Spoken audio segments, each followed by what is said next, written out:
July 23rd, 1942. Kokoda Track, New Guinea. Private Bruce Kingsbury watched through the rain as Japanese soldiers poured over the ridge like a human wave. Hundreds of them, maybe thousands. Professional troops from the Japanese South Seas Detachment, veterans of Malaya, Singapore, the Dutch East Indies, men who'd conquered half of Southeast Asia in 6 months. Facing them, 77 Australian soldiers from the 39th Battalion. Average age, 19.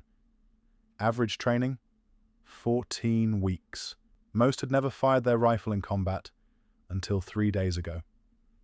Kingsbury's platoon commander, Lieutenant Alan Haddy, was 22 years old and had been in the army for 7 months. He looked at the Japanese advance and did quick math.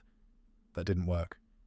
77 Australians versus at least 600 Japanese attackers. No artillery support, no air cover, no reinforcements within 50 miles. Retreat was the only rational option. Haddy gave the order anyway. Fix bayonets. We're counter-attacking. Kingsbury looked at him like he'd lost his mind. Then he fixed his bayonet and followed his lieutenant straight into the Japanese advance. What happened in the next 11 minutes would stop the Japanese advance on Port Moresby. Not slow it. Stop it. A counterattack by teenage soldiers who had no business winning would break the momentum of an invasion force that had been unstoppable for 8 months. And the entire battle hinged on 420 Australian militiamen, mostly teenagers, barely trained, equipped with obsolete weapons, who were never supposed to fight at all. The Kokoda Track was a nightmare made of mud and jungle. 60 miles of mountain trail across the Owen Stanley Range, the spine of New Guinea. Paths so steep you needed both hands to climb. Ridges so narrow 2 men couldn't walk side by side. Jungle so thick you couldn't see 10 feet ahead. And rain that fell constantly, turning everything into slippery hell. In July 1942, this nightmare track was the only thing standing between Japanese forces and Port Moresby, the last Allied stronghold in New Guinea. If Japan took Port Moresby, they could launch bombing raids on northern Australia. They could cut Allied supply lines to the Pacific. They could position forces for a potential invasion of the Australian mainland. General Douglas MacArthur, commanding Allied forces in the Southwest Pacific, understood the stakes. Port Moresby could not fall. The problem was that the only troops available to defend it were militia battalions, the 39th and 53rd, that weren't supposed to see combat at all. These weren't professional soldiers, they were militiamen, part-time soldiers, teenagers and clerks and farmers who'd enlisted for home defense with the understanding they wouldn't be sent overseas or into combat operations. Under Australian law, militia units couldn't be deployed outside Australian territory.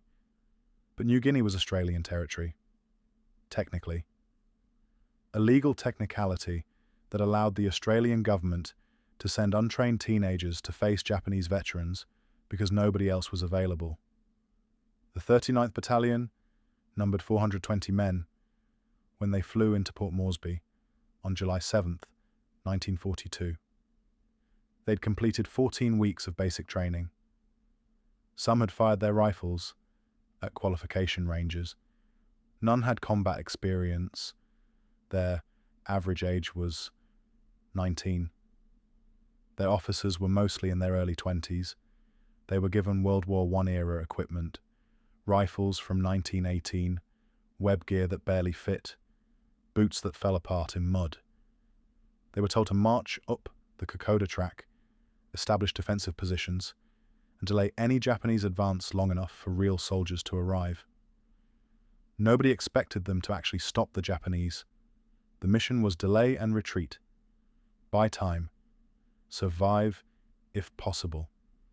On July 21st, Japanese forces landed on the north coast of New Guinea, at Gona, and Buna. The South Seas Detachment, 1,800 combat veterans commanded by Major General Tomitaro Horii. Battle-hardened troops who'd helped capture Singapore and Rabaul. Men who considered themselves elite. They started advancing up the Kokoda track on July 22nd. Their objective: cross the Owen Stanley Range, take Port Moresby, secure New Guinea, and position for operations against Australia. Standing in their way, a forward company from the 39th Battalion, 87 men, most of whom had been in New Guinea for exactly 2 weeks. The first contact happened at Awala on July 23rd. Japanese scouts ran into Australian pickets. Brief firefight. The Australians withdrew to prepared positions at Kokoda village. Standard procedure when facing superior forces. Except the Japanese didn't stop. They kept coming and coming. Wave after wave of professional infantry advancing through terrain they should have found impossible. Lieutenant Colonel William Owen commanded the 39th Battalion. He was 38 years old, a Great War veteran, and he understood immediately that his 420 militiamen were facing annihilation. The Japanese had numbers, experience, better weapons, and momentum. Owen radioed Port Moresby. Enemy strength estimated 1,500 to 2,000. Request immediate reinforcement and air support. The response came back: no reinforcements available. Hold as long as possible. Hold as long as possible. That's not an order. That's a death sentence phrased politely. The Battle of Kokoda started before dawn on July 29th, 1942. Japanese forces attacked the Australian position with mortars, machine guns, and massed infantry. The Australians held the village for 9 hours before being overrun. Lieutenant Colonel Owen was killed, leading a counterattack. He died with a rifle in his hands, fighting alongside privates half his age. His last words, recorded by witnesses: "Don't let them through." The 39th Battalion withdrew up the track toward Deniki. They'd lost their commanding officer, 38 men, killed or missing, and the only defensible position in that sector.